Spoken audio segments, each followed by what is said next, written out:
നമ്മൾ ഇന്ന് ഈ ഒരു വീഡിയോയിലൂടെ നോക്കാൻ പോകുന്നത് റിവ്യൂസിലൂടെ ആളുകൾ കൺവിൻസ്ഡ് ആയ ചില സിനിമകളെ പറ്റിയാണ്. ലിസ്റ്റിലായത് ജയിലർ സിനിമയാണ്. ജയിലർ നമുക്കറിയാം തമിഴ്നാട്ടിലെ തന്നെ ഏറ്റവും വലിയ കളക്ഷൻ നേടിയ രണ്ടാമത്തെ സിനിമയായിരുന്നു. സൗത്ത് ഇന്ത്യയിലെ തന്നെ വലിയൊരു വിജയം, ഒരു മൾട്ടി സ്റ്റാർ പടം കൂടിയാണ്. കേരളത്തിലും ഈ ഒരു സിനിമയ്ക്ക് വലിയൊരു ഫാൻ ബേസ്, വലിയ കളക്ഷനും നേടാൻ സാധിച്ചു. പക്ഷെ ജയിലറിന് മുമ്പ് നെൽസൺ ഡയറക്ട് ചെയ്ത പടമായിരുന്നു ബീസ്റ്റ് എന്ന സിനിമ.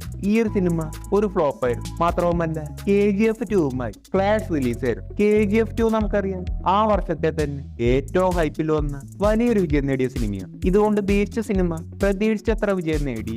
നെൽസന്റെ തന്നെ ഡോക്ടർ എന്ന സിനിമ വലിയൊരു വിജയം നേടി. ബീസ്റ്റ് സിനിമ ഇറങ്ങുന്നതിന് മുമ്പ് സൺ പിക്ചേഴ്സ് ജയിലർ സിനിമയ്ക്ക് നെൽസനെ ഫിക്സ് ചെയ്തിരുന്നു. ബീസ്റ്റ് സിനിമ ഫ്ലോപ്പ് ആയപ്പോൾ നെൽസനെ മാറ്റാമെന്ന് വരെ കമ്പനി പ്ലാൻ ചെയ്തിരുന്നു. രജനീകാന്ത് പറഞ്ഞതുകൊണ്ടായിരുന്നു അങ്ങനെ മാറ്റാതിരുന്നത്. മാത്രവുമല്ല ഡയറക്ടറായിട്ടുള്ള നെൽസന് ജയിലർ സിനിമ ചെയ്യാൻ ഒട്ടും തന്നെ കോൺഫിഡൻസ് ഉണ്ടായിരുന്നില്ല. വിജയണ്ണനും രജനീകാന്തുമായിരുന്നു മോട്ടിവേഷൻ നൽകിയത്. അങ്ങനെ ജയിലർ സിനിമ റിലീസായി. കൂടുതൽ ആളുകളും ജയിലർ സിനിമയ്ക്ക് റിവ്യൂ വരാൻ വെയിറ്റ് ചെയ്തു. ഇത് മറ്റൊന്നും കൊണ്ടല്ല, മുൻപത്തെ സിനിമ ഫ്ലോപ്പ് ആയിരുന്നു. അങ്ങനെ ജയിലർ സിനിമയ്ക്ക് സൗത്ത് ഇന്ത്യയിൽ മൊത്തം ഫസ്റ്റ് ഷോ കഴിഞ്ഞപ്പോൾ തന്നെ പോസിറ്റീവ് റെസ്പോൺസ് ആയിരുന്നു. അങ്ങനെ റിവ്യൂസ് വന്നു. ആ ഒരു ടൈമിൽ കേരളത്തിൽ ചില റിവ്യൂസ് വന്നത് നെഗറ്റീവ് ആയിരുന്നു. ജയിലർ സിനിമ രജനീകാന്തിന് ചേരാത്ത സിനിമയാണ്. ഇമോഷണലി കണക്റ്റിംഗിൽ സോങ്സ് പോലെ ട്രെയിലറിൽ കണ്ടതേ ഉള്ളൂ എന്ന് തലയിൽ അല്പം പൗഡർ ഇട്ടാൽ രജനീകാന്തിന്റെ ക്യാരക്ടർ ശിവകാർത്തികേയന് വരെ ചെയ്യാമെന്ന രീതി നെഗറ്റീവ് വന്നിരുന്നു. കേൾക്കുമ്പോൾ തന്നെ നമുക്കറിയാം ജയിലർ സിനിമയുമായി യാതൊരു ബന്ധവുമില്ലാത്ത റിവ്യൂ ആണ്. ജയിലർ സിനിമയുടെ കാര്യം നോക്കിയാൽ ഒരു നോർമൽ സ്റ്റോറി ആയിരുന്നു. പക്ഷേ BGM മേക്കിംഗ്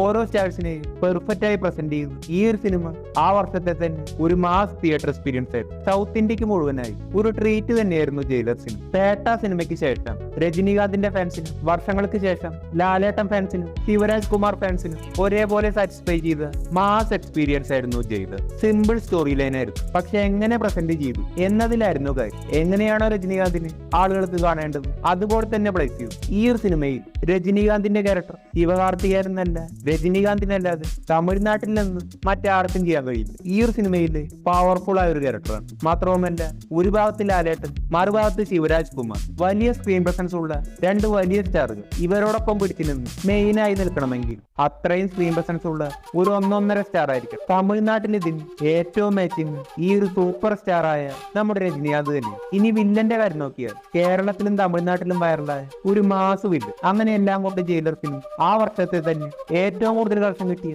രണ്ടാമത്തെ സിനിമയായി മാറി. അടുത്ത സിനിമയാണ് ഡാപ്പു മഹാരാജ്. ഈ ഒരു സിനിമയ്ക്ക് റിവ്യൂ അല്ല റോസ്റ്റുകളാണ് വന്നത്. പൊതുവെ ബാലയ്യയുടെ സിനിമകളിൽ ഐസക് ന്യൂട്ടൻ ആ പഞ്ചായത്ത് വിട്ടു പോയിട്ടുണ്ട്. ഇതുകൊണ്ട് തന്നെ തെലുങ്കിലൊഴികെ ബാലയ്യ മൊത്തത്തിൽ വൈറല. നോൺ ഗ്രാവിറ്റി ഫൈറ്റുകളിലൂടെയാണ് ബാലയ്യ കേരളത്തിൽ വൈറലായത്. ബാലയ്യയുടെ സിനിമകൾ ഇന്ത്യക്ക് പുറത്തുള്ള ആളുകൾ വരെ റിയാക്ഷൻ വീഡിയോ ചെയ്യാറുണ്ട്. ഭഗവത് കേസരി എന്നൊരു സിനിമയുണ്ട്. ഈ ഒരു സിനിമയിൽ ബാലയ്യ ട്രക്ക് ചാടിച്ച് എയറിൽ നിന്ന് മാസ് കാണിച്ച് വണ്ടിയിൽ തൂങ്ങി വരുന്ന സീനും. ഈ ഒരു സിനിമ വിജയണ്ണൻ 5 തവണ കണ്ടുവന്നു ഡയറക്ടറോട് തമിഴിലേക്ക് റീമേക്ക് ചെയ്യാനും പറഞ്ഞു. വിജയണ്ണന്റെ നെക്സ്റ്റ് മൂവി ഈ ഒരു സിനിമയെ റീമേക്ക് ചെയ്യാമെന്നാണ് കരുതിയത്. പക്ഷെ നിലവിൽ അങ്ങനെയായിരുന്നു. ഈ ഒരു സിനിമയെ ഇൻസ്പയർ ആയി ഒരു പൊളിറ്റിക്കൽ ത്രില്ലർ സിനിമ. ബാലയ്യയുടെ കാര്യം നോക്കിയാൽ ബാലയ്യക്ക് യഥാർത്ഥത്തിൽ നന്നായി അഭിനയിക്കാൻ അറിയും. ശ്രീരാമരാജ് എന്ന സിനിമ കണ്ടാൽ ഇത് ബാലയ്യ തന്നെയാണോ എന്ന് തോന്നിപ്പോകും. അത്രയും മികച്ച പെർഫോമൻസ് ആണ്. പിന്നീടും അദ്ദേഹം തന്റെ ഡാഡിയായ NTRന്റെ ബയോപിക് സിനിമയായ NTR മഹാനായകൻ എന്ന സിനിമയിലും മികച്ച പെർഫോമൻസ് ആയിരുന്നു. പക്ഷെ ഈ സിനിമ ഫ്ലോപ്പാണ്.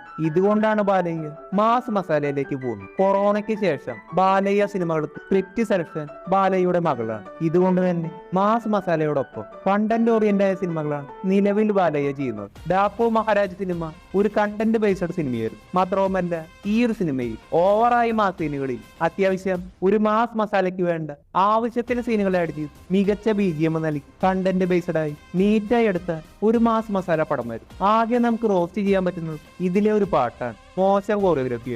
ഇതൊഴികെ ബാക്കിയെല്ലാം വളരെ മികച്ചതാണ്. പുഷ്പ 2 സിനിമ ഈ ഒരു സിനിമയുമായി കമ്പയർ ചെയ്യാനേ പറ്റില്ല. പുഷ്പ സിനിമ കേരളത്തിൽ വലിയൊരു വിജയം നേടി. ഭൂരിഭാഗം കളക്ഷനും നോർത്തിൽ നിന്ന് നേടിയതാണ്. പക്ഷേ പുഷ്പ 2ന് ചില റിവ്യൂവർ നല്ല റിവ്യൂ പറയുകയും ഈ ഒരു സിനിമയ്ക്ക് റോസ്റ്റ് വരികയും നേരെ തിരിച്ചാണ് വരേണ്ടിയിരുന്നത്.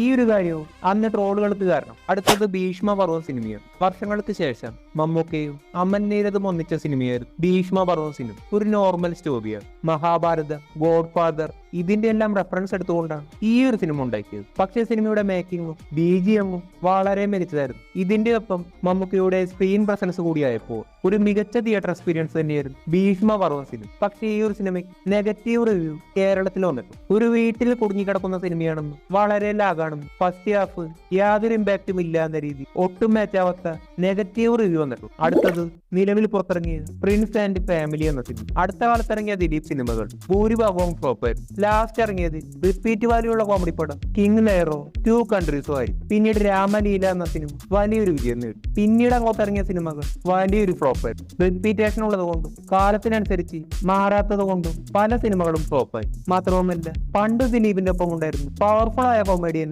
ഇന്നില്ലാത്തതും ഇതിന്റെ ഒരു റീസണാണ്. ഇങ്ങനെ തുടർച്ചയായി ഫ്ലോപ്പ് ആവുന്നത് കൊണ്ട് പുതിയ സിനിമ വരുമ്പോൾ ഫ്ലോപ്പ് ആണെന്ന് ആളുകൾ കരുതും. നിലവിൽ പുറത്തിറങ്ങിയ പ്രിൻസ് ആൻഡ് ഫാമിലി എന്ന സിനിമ ഇതുവരെ പുറത്തിറങ്ങിയതിൽ നിന്നും വ്യത്യസ്തമായി ട്രാക്ക് അല്പം മാറ്റിയ സിനിമയാണ്. ഇതൊരു ഡീസന്റ് സിനിമയായിരുന്നു. പക്ഷേ നിലവിൽ നെഗറ്റീവ് റിവ്യൂസ് ആണ് ഈ ഒരു സിനിമയ്ക്ക് കൂടുതലായി വരുന്നത്. അടുത്തത് 2 സിനിമയാണ്. ഒന്ന് ബ്രോമൻസ്, മറ്റൊന്ന് പൈൻ. നമ്മൾ ഇങ്ങനെ ഒരു വീഡിയോ ചെയ്തിരുന്നു. ആ ഒരു വീഡിയോയിൽ ടോട്ടൽ 3 സിനിമകളാണ് പറഞ്ഞത്. 1 മിനിറ്റ് മുതൽ 3.5 മിനിറ്റ് വരെ ഇടിയൻ ജം, 3.5 മിനിറ്റ് മുതൽ 5.5 മിനിറ്റ് വരെ ബ്രോമൻസ്, 5.5 മിനിറ്റ് മുതൽ 8 മിനിറ്റ് വരെ പൈൻ.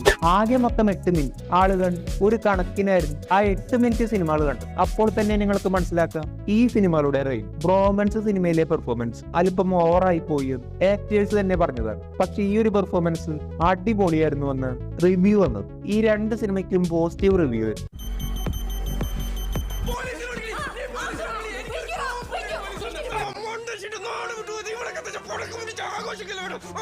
എന്നാലും ഇങ്ങനെയുള്ള പെണ്ണുങ്ങൾ എന്തൊരു തെറിയാ.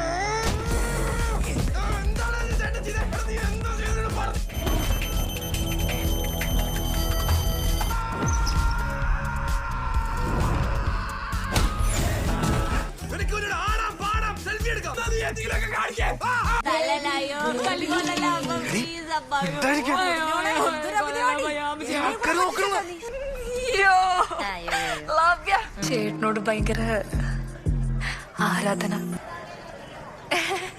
Happy birthday, happy birthday, happy birthday. സുഗുറാണി വന്നു നായിക, പ്രേമത്തിൻ മുരളി ഗായിക. പൂവേ ഒരു മഴമുത്തം നിൻ കവിളിൽ പതിഞ്ഞുവോ. ഹൃദയമിടിപ്പിന്റെ താളത്തിൽ നൃത്തം ചെയ്യുന്ന വെറും ഒരു ബൊമ്മയാണ് ഞാൻ. ബൊമ്മ, കുട്ടബൊമ്മ, കുട്ടബൊമ്മ.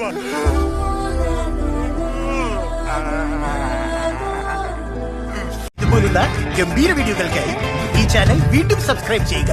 ബെല്ലൈക്കൺ അമുക്കാൻ മറക്കല്ലേ. കയറി ചെന്നപ്പോ അവള് പറയാ വാ ഒളിച്ചോടാന്ന്. ഞാൻ വരണ്ടുപോയി.